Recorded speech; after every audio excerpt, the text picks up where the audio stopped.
Futuro no es como lo imaginas. Mi nombre es Brian Bertone, soy director general de Wacom Virtual Events. Me dedico especialmente a esto, a los eventos, pero en un formato digital. Hoy he salido de esa cápsula para venir y moderar esta mesa. Tenemos la suerte y la oportunidad de escuchar a tres grandes profesionales de la industria que de alguna manera u otra están ayudando a perfilar el futuro o construirlo de una manera que a veces nos cuesta imaginar o lo imaginamos de una manera errónea, ¿no? Y me gustaría presentar las tres personas que nos acompañan.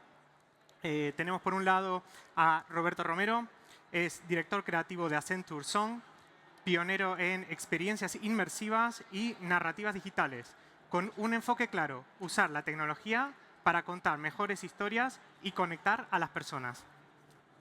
Por otro lado tenemos a Raúl Pérez, desarrollador de experiencias virtuales, alguien que trabaja desde las trincheras tecnológicas asegurando que lo inmersivo sea accesible, funcional y compatible en un mundo que todavía está muy fragmentado a nivel de dispositivos.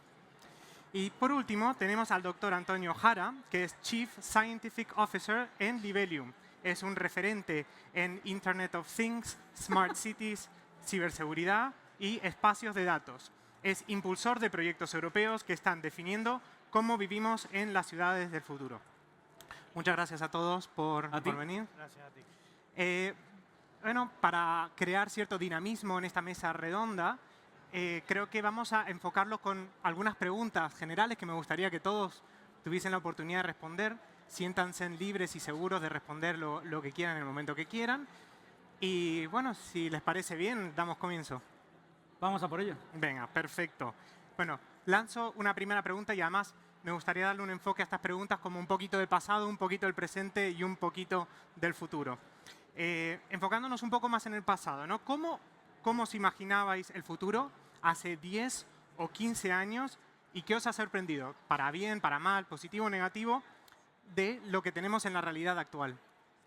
¿El futuro de hace 40 o de hace 20? Bueno, yo he sugerido el pasado, quiero decir. Yo he sugerido 10, 15, si prefieres. 10, 15, 20. sí. O sea, imagínate, hace 10, 15 años, ¿dónde estábamos?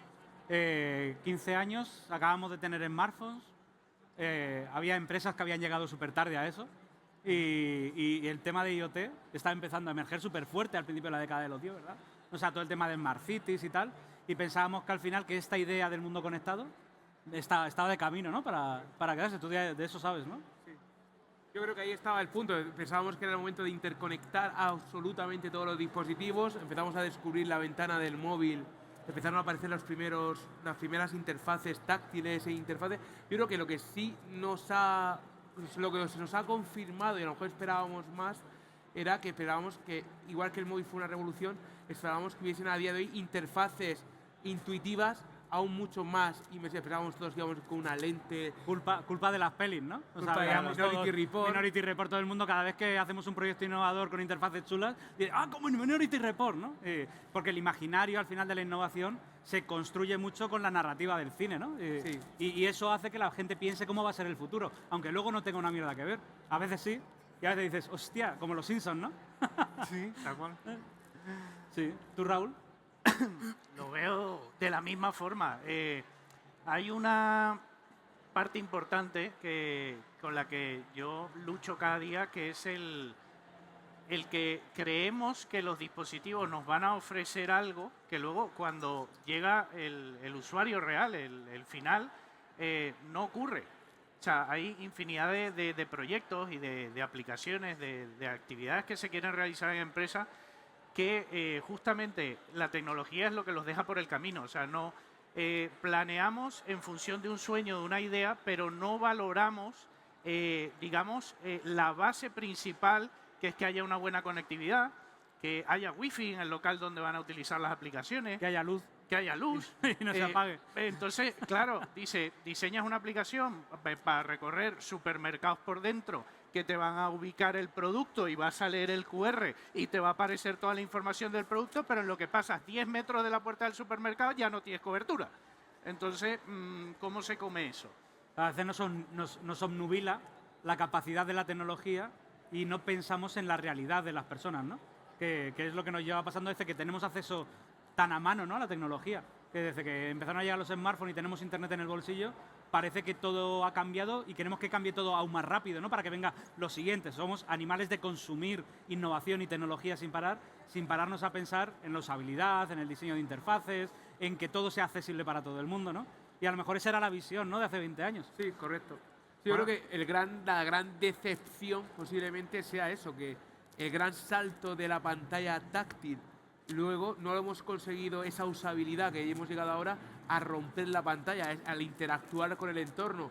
El tema ahora mismo de gafas inmersivas y otro tipo de interfaces más naturales, aún queda un recorrido mucho más amplio del que pensábamos y posiblemente como empresas como Nokia, que ahora están haciendo gafas inmersivas, acaban de lanzar un nuevo producto de gafa inmersiva, siempre han ido 3 pasos por detrás y no entendían esa nueva interfaz. Yo creo que aún es el reto, o sea, proyectos como Google Glasses, que se canceló, o otros productos que no terminaron de funcionar, Oculus o el Meta, Facebook, que evolucionaba Meta, que aún está en ese desarrollo, pero la adopción sigue siendo pequeña. Pues hemos visto cosas que sí han evolucionado, por ejemplo, la consola Switch, que sí entendió que la gente tenía que jugar interactuando, los portales para interactuar. O sea, yo creo que hemos dado muchos avances, pero nada ha tenido realmente la adopción y la aceptación que ha tenido el teléfono móvil.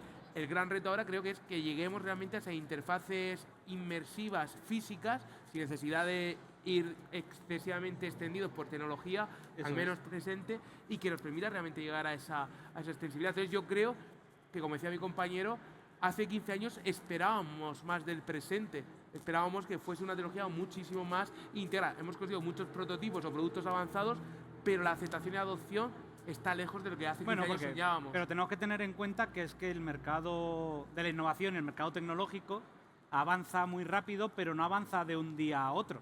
O sea, los cambios son muy progresivos y eso es lo que estamos teniendo. Poquito a poco las tecnologías se van implementando, algunas van desapareciendo, proyecto Google Glass o estos proyectos antiguos, pero esas visiones, al final, después de 25 años de carrera en este sector, lo que me he dado cuenta es que lo más importante no es llegar el primero, es llegar mejor preparado que el resto, porque ahí es cuando puedes ser el líder de algo, cuando has interiorizado y aprendido todo eso. Siempre desde que soy muy joven he sentido que lo más valioso es juntarte con gente que sabe más y aprender de ellos todo lo que la experiencia les ha demostrado, porque te permite saltar etapas y saltar procesos.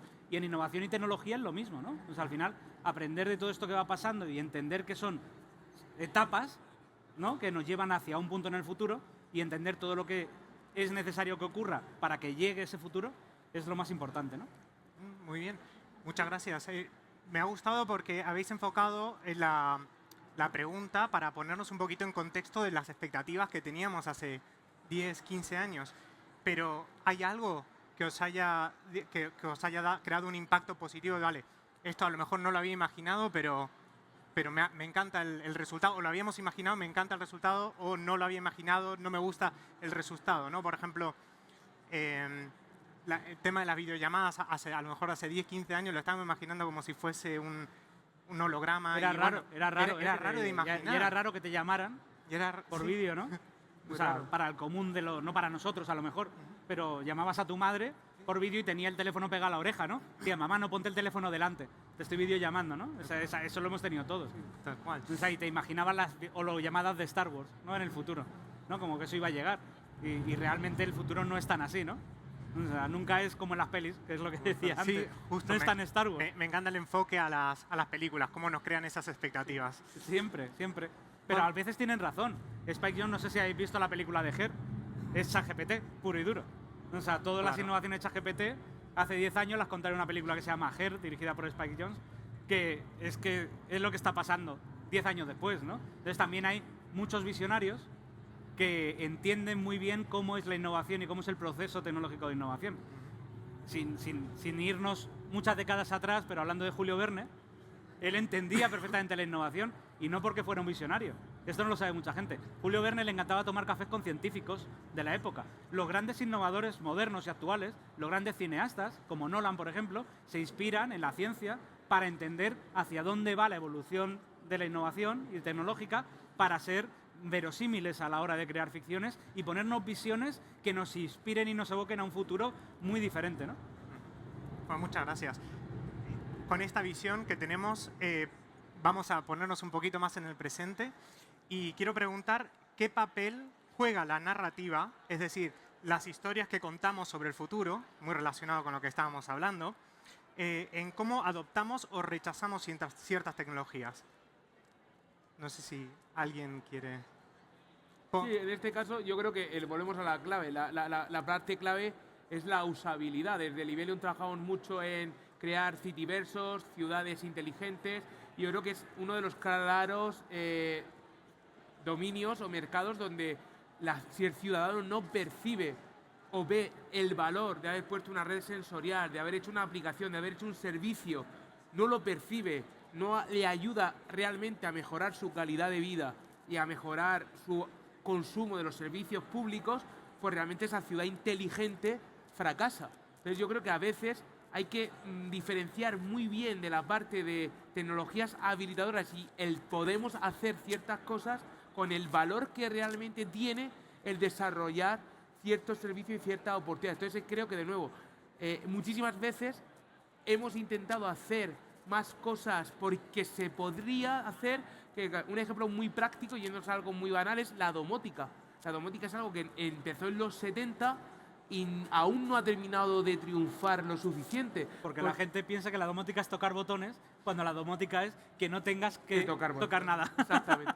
Entonces, ese tipo de barrera de qué esperamos, que es, por ejemplo, la casa esa de hablarle con el altavoz inteligente a día de hoy, o el apagar o encender luces de forma automatizada y tal, pues son baja adopción. Y yo creo que lo pasa lo mismo. Tenemos mejor que nunca las mayores tecnologías en 5G para tener un internet táctil que permite esa interacción inmediata. Tenemos más que nunca todas las tecnologías de IA generativa para de repente crear contenido habilitador. Tenemos mucha capacidad y podemos hacer. Ahora, el aterrizar al qué de verdad tiene valor y tiene sentido es lo que ahora mismo le está rompiendo entre lo que podemos y lo que queremos. Los casos de uso al final de la tecnología, sí es lo más difícil, ser creativo, ¿no? A la hora de entender bien una tecnología para darle una aplicación que sea útil, que ahorre dinero, que ahorre tiempo, que mejore la calidad de vida, que acorte las distancias entre las personas. Al final son casos, usos prácticos que primero se van a implementar en industria y luego nos van a ir llegando a las casas. Igual que la tecnología se aplica a la Fórmula 1 para llegar a los coches de calle. O sea, siempre es cíclico, todo el rato es cíclico. Y hace falta pensar. Y pensar mucho en cómo va a ser la aplicación de la tecnología. Lo de la domótica es un ejemplo súper guay para entenderlo, ¿no? Porque siempre todo el mundo se saca el móvil del bolsillo y dice, mira, puedo encender luces, puedo subir y bajar persianas. Pero cuando lo guay es que los sensores de tu casa detecten qué temperatura hace dentro, qué temperatura hace de fuera, por dónde viene el sol, si es un día nublado, si llueve, para que todo vaya automático y mejore la eficiencia energética, ahorrese la factura de la luz, del gas, etcétera, etcétera, ¿no? Al final, para eso sirve la tecnología. Contra más transparente sea, mejor. La gente no tiene que ver tecnología, ese es el buen caso de uso. Cuando es invisible, ¿no? Totalmente. Sí. ¿Quieres...? Ya lo han dicho. Hay que aplicar en función del uso, de lo que vamos a hacer con ello y valorar, digamos, la posible implantación. O sea, hablamos de ciudades inteligentes, pero todavía nos paramos en un semáforo y nos quedamos ahí esperando a ver si en algún momento el semáforo nos detecta y se pone en verde. Dice, pues si llevo media hora aquí, hay semáforos que tienen botones, no funcionan algunos. Entonces dice, vale, ¿dónde está la barrera que dice ciudad inteligente? Vale, ¿por qué? Porque hay un cartel allí que me da la temperatura y la humedad. Dice, no, o sea, creo que tenemos que pensar desde la base el cómo vamos a aplicar las tecnologías. Creo que es el trabajo de nosotros, los desarrolladores, y la gente que estamos peleando y dándonos codazos todos los días, el presionar a nuestros líderes para que esas cosas se apliquen y tengan prioridad frente a otro tipo de proyectos que no representan ningún beneficio para la sociedad, ni ningún avance, ni ningún ahorro de tiempo, ni ningún ahorro de dinero. Como siempre, los planes tienen que ser a largo plazo, no valen a corto. En lo personal, en la empresa, en lo público, siempre tenemos que hacer planes a futuro para integrar, porque no es rápido. No es de, como decíamos antes, no es de hoy para mañana. Es un proceso de entender, de implementar tecnologías, de actualizarlo y de generar estándares que al final hagan que algo funcione para todos de la forma adecuada, ¿no? Claro. Y de ahí la importancia también de la narrativa para atraer la atención y que la gente se enfoque, tanto el público como las empresas que desean invertir, ¿no? Porque en el fondo es lo que habíamos preguntado, la adopción, ¿no? La adopción o el rechazo de estas tecnologías en función a cómo se narra la historia. Fíjate cómo cambia la película cuando estás viendo una ficción que te mete miedo, véase Black Mirror, ¿vale? Que todos lo pensamos, vemos alguna vez a gente interactuando con redes sociales. Esto es muy Black Mirror, ¿no? O sea, siempre es como ahora una coletilla moderna, ¿no? Sí. Y al final es eso, hacer entender a la gente que la tecnología tiene diferentes casos de uso, algunos mejores, otros peores, y también hay una parte de la educación que es súper importante, que parte de la narrativa viene de esa probablemente falta de educación normalmente. Cuando no estamos implementando una vida digital en los colegios, estamos haciendo que el futuro sea más lento y sea peor. Porque si tú no tienes a padres que sepan educar digitalmente a los hijos, esos hijos no van a hacer buen uso de las tecnologías y va a ralentizar el proceso de adopción en masa de diferentes tecnologías. No, tampoco es en plan de vender motos y de vender ideas falsas. La gente no va a tener cascos de realidad virtual dentro de 20 años y no se van a meter ahí en un... Eso no va a pasar. La realidad virtual es de nicho, seguirá siendo de nicho y es una herramienta súper buena para algunas cosas, pero en cambio la realidad mixta, esas gafas transparentes que nos permiten ver Internet, eso sí que está bien. Y en los grados de uso, las herramientas que podamos diseñar, cómo podamos entender cómo funcionamos como sociedad, pero también cómo podamos sensorizar las ciudades, los espacios privados, espacios públicos, etcétera, eso es muy relevante para cómo va a ser el futuro. Ahora mismo las empresas, Apple, Meta y otras, están haciendo escaneos a nivel global, a nivel globo terráqueo de absolutamente todo, con sensores LIDAR, igual que los que llevamos en los iPhone, pero más grandes, más gordos, los podemos ver por Madrid, andando al lado de las aceras, escaneando edificios, carreteras, para poder entender el mundo desde un punto de vista digital, un gemelo digital del mundo, para luego poder utilizar eso como un lienzo para construir todo lo que viene. Si ahí no está la conversación, los legisladores, la conversación pública y de las empresas, si no estamos ahí, vamos a llegar, como con los teléfonos que decíamos al principio, tarde. Tenemos que estar todos ahí. No, muchas gracias. Bueno, también bastante relacionado, ¿no? Porque ya estamos viendo que la narrativa ha jugado un papel a la hora de adoptar y no adoptar, ¿no? La de determinados avances. Aquí planto una pregunta, ¿no? De qué barreras reales se enfrentan en vuestro día a día para lograr que la innovación llegue al gran público. Yo creo que una primera barrera real es aceptar el fallo.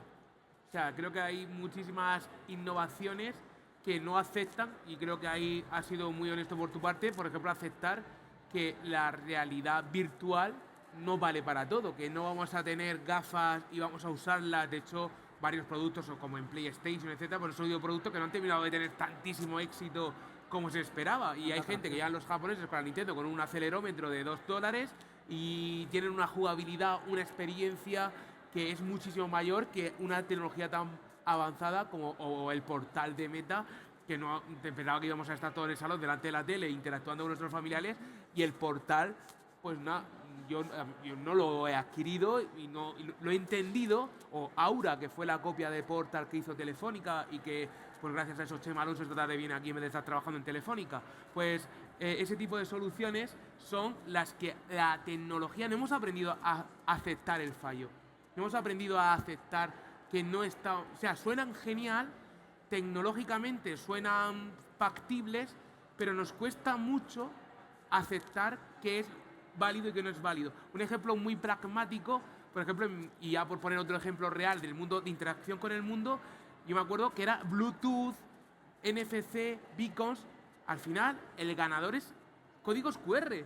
O sea, ha llegado el código QR, ha llegado el código, cosas muy básicas, y poquito a poquito, cosas como beacons y tal, se han ido desplazando y eran mucho más avanzadas y mucho válidas. Pues igual, a lo mejor la primera barrera para adopción es realmente ser mucho más coherentes y pragmáticos sobre lo que de verdad está aceptado, es escalable, es económicamente factible, y no es lo que tecnológicamente suena muchísimo más potente, ¿no? Y ese ejercicio de humildad, pues es muy difícil cuando eres un tecnólogo. Es diseño usable, sobre todo, que es la capa que está por encima de todo lo que estás hablando. O sea, al final es pensar en las personas que lo van a utilizar y diseñar para ellos.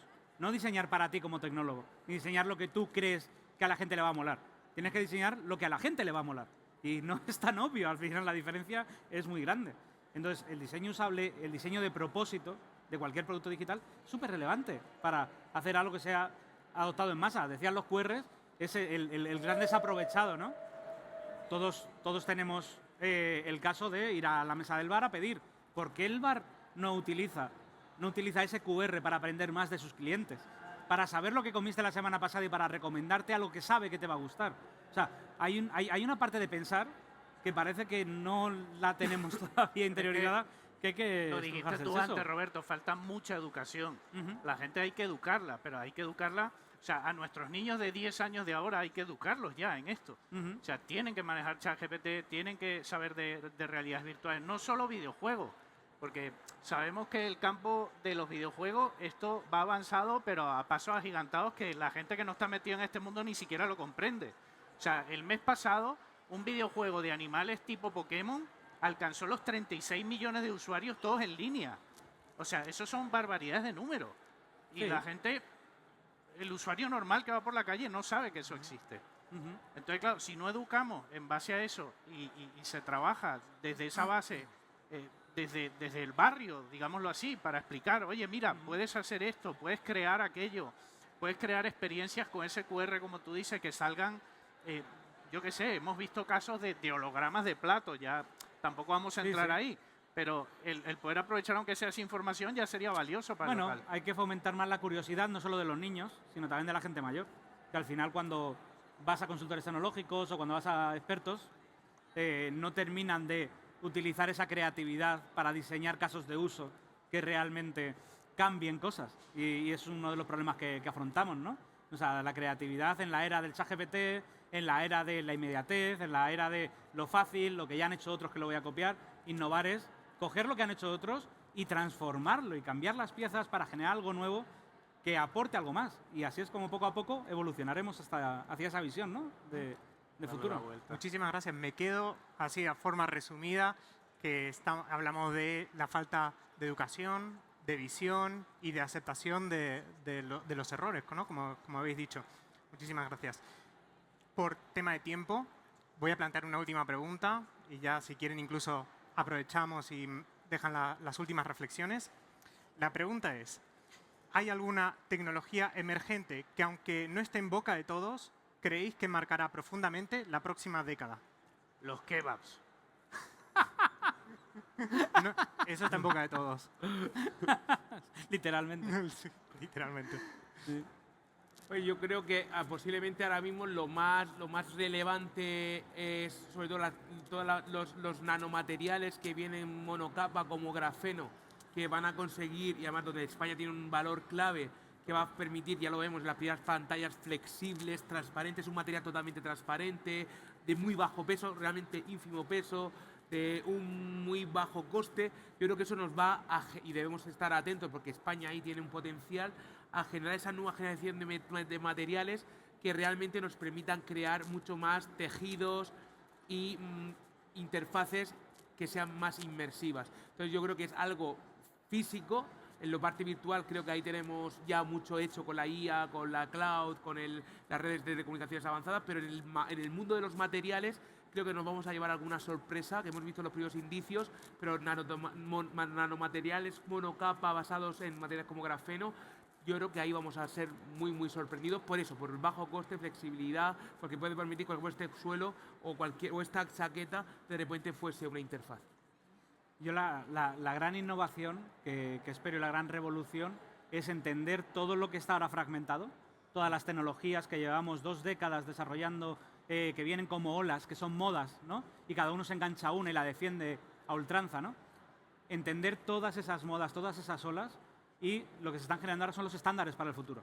Lo que nos va a permitir interconectar todas esas tecnologías para diseñar los productos del mañana, a través de muchísimas industrias y de muchísimos mercados, materiales por supuesto. Coincido que es uno de los grandes mercados que va a tener una revolución industrial muy fuerte. También todo el tema de la computación cuántica, que va a abrir muchas barreras. O ¿sabes? A la hora de generar también esos nuevos materiales, pero también fármacos y una serie de cosas que ahora mismo están súper limitadas, pero entender el espectro de tecnologías y generar los estándares necesarios para cada vez en un mundo más cohesionado, más pequeño, esperemos que con menos guerras y con menos desigualdades, podamos empujar a través de esos estándares ese siguiente paso, ese siguiente puente al que nos dirigimos. Esa es la gran clave, ¿no? O sea, cuando tengamos los estándares y podamos ir más rápido de lo que vamos ahora. Sobre todo eso que has dicho, los estándares. O sea, yo siento que como ha ido el mercado en estos últimos años, cada empresa va a su rollo, ¿no? Una va desarrollando un tipo de tecnología, otra, y creo que hay que unificar esas maneras de trabajar para poder aprovechar entre todos mejor el tiempo y los recursos de lo que estamos haciendo. O sea, si una empresa está trabajando en un sistema de gráfico y otra en otro, pues no tiene sentido. Creo que hay que ir rompiendo. Bueno, el cable tipo C fue un gran paso, o sea, por ejemplo, que por lo menos todos tengamos el mismo cable o el mismo tipo de conexión y no 400 tipos de cables diferentes. Eso ayuda. Menos legislar tapones, Claro, y más legislar estándares tecnológicos. exactamente. No lo has podido explicar mejor. Es importante la legislación. Bueno, pues con esto, no sé si quieren hacer alguna última reflexión antes de que pongamos Todo fin bien. a esta mesa redonda.